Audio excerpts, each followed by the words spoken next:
Oh, and also my nice hair chest.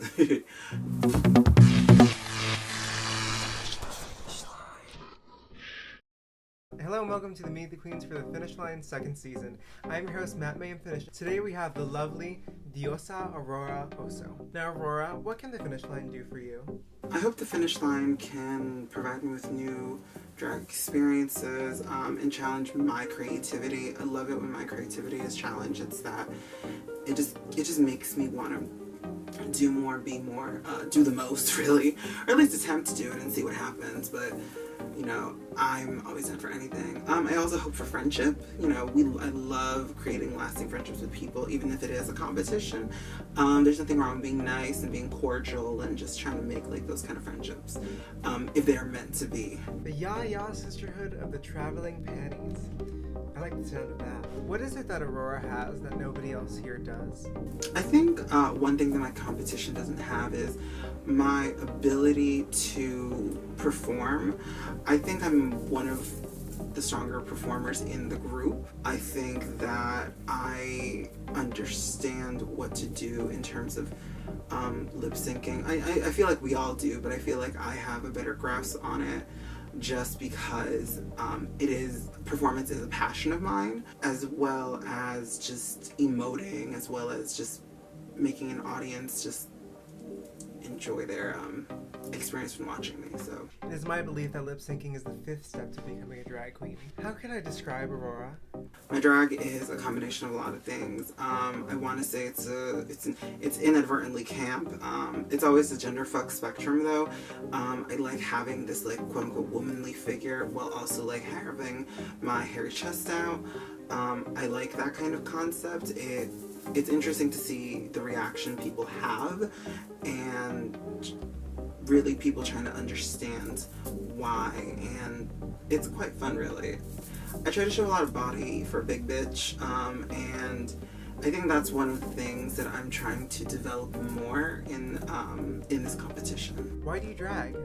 I do drag because it's fun. I've always been about the performance. I was never a theater kid, which kind of sucks because like I think I have a lot of left in energy from not having those kind of opportunities to perform when I was younger. So I'm pretty much doing this drag situation to in reality just bring out more of my love of performance.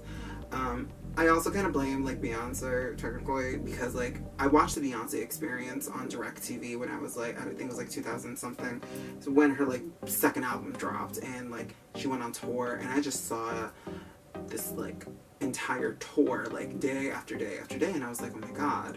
To be kind of cliched, it was Beyonce, but then it's also like my love performance.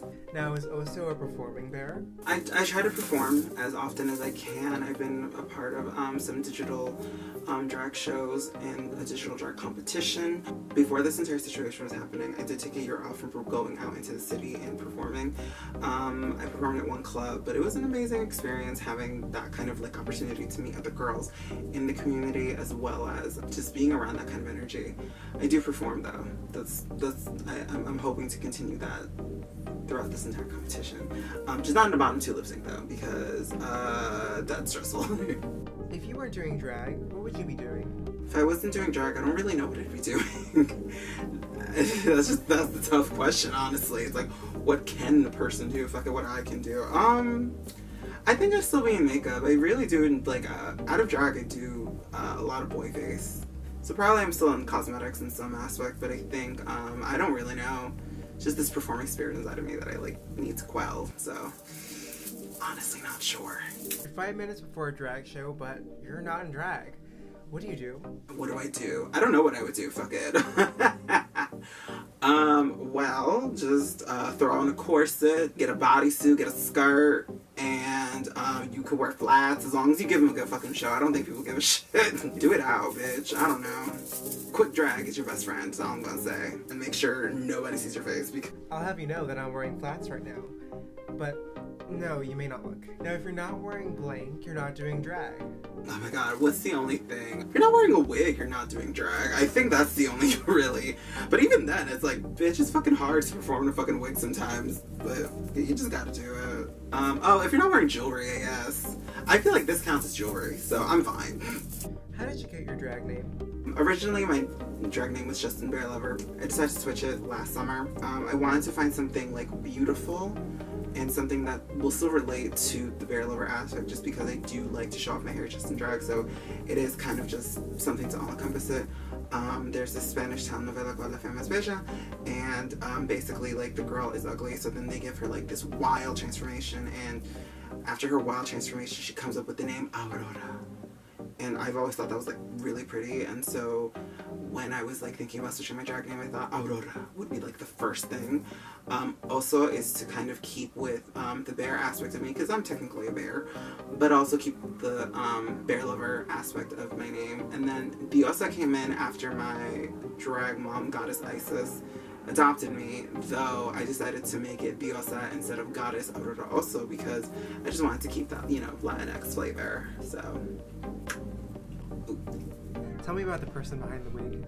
my name is Justin. I'm a creative. I've always been a creative. I like to do art, any kind of like anything performance related, something that always like caught my attention. Before like getting into drag, I did like Facebook music video competitions. You want to check like my boy YouTube out, you can, I guess. I will say that some of it was crunchy, also due to my lack of like editing skills, but yeah, no, I'm a student. I'm hopefully trying to get through life and graduation by, you know, avoiding death, and I'm trying to pass all my classes, but love children. I guess that's kind of like a thing. I don't think I could ever go in drag to read to my children, just because I feel like some of them do have like a clown like fear thing, and I feel like I look like a clown just a tiny bit.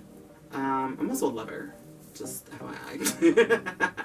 I always say, make sure you kiss hands and shake babies, not the other way around. Does the bear have a bear keeper? Oh my god, I always get happy. I've been with my boyfriend for like the last officially 2 years. We've been together for 2 years. I'm in love with him. I'm sad I don't see him often because of what's going on, but we talk every day and we video chat. I love him. I never wanted to come out as a drag queen to like really anybody, or like even come out as like a person who just like uses makeup outside of drag, because I do a lot of like boy makeup, quote unquote boy makeup anyway, and it was nice knowing that I could be with someone like that, who was accepting. He's older than me though, and he's 28, I'm 23. He's lived life a little bit longer, but you know, he's a god too, so he kind of understood the makeup. Mostly because like my boy makeup's a little bit like darker. He's just a cradle-robbing, dirty old man!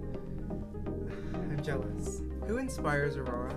I think that one of the reasons why I want to start doing drag was watching Drag Race and being inspired by girls like Yara Sofia, Raja, Sharon Needles. Like those are like my top 3 girls that like I always look up to. And I was very happy to have met Yara Sofia at DragCon last year. She liked my name, honestly. She laughed at it and I fucking lived. I look at her and I'm like, you're just drag excellence, just to me. I think Binche Queen she's from season 1 of Dracula. She was the one who inspired me to rock my hairy chest a little bit more. I really enjoy that aesthetic, and that kind of like pushed me to continue doing that. Well, if you enjoyed Aurora, make sure to visit her Venmo and monetarily support her. And if you enjoyed me, make sure to visit my Venmo and monetarily support me. Both will be linked down below. The race has just begun, so subscribe and make sure you find out who will make it to the finish line. And if you'd like to keep up to date with the finish line, then make sure you follow our Instagram down below. If you'd like to monetarily contribute to the grand prize, then please go through my Venmo and please write, "This tip is for the grand prize." Otherwise, I'm going to consider it a tip for me. These girls are working with their time, their money, and their energy, so a tip does go a long way, especially for me. Again, if you'd like to contribute to the grand prize, make sure you make a note on the transaction saying, "This is for the grand prize." Maybe a heart emoji, I don't know, you do you.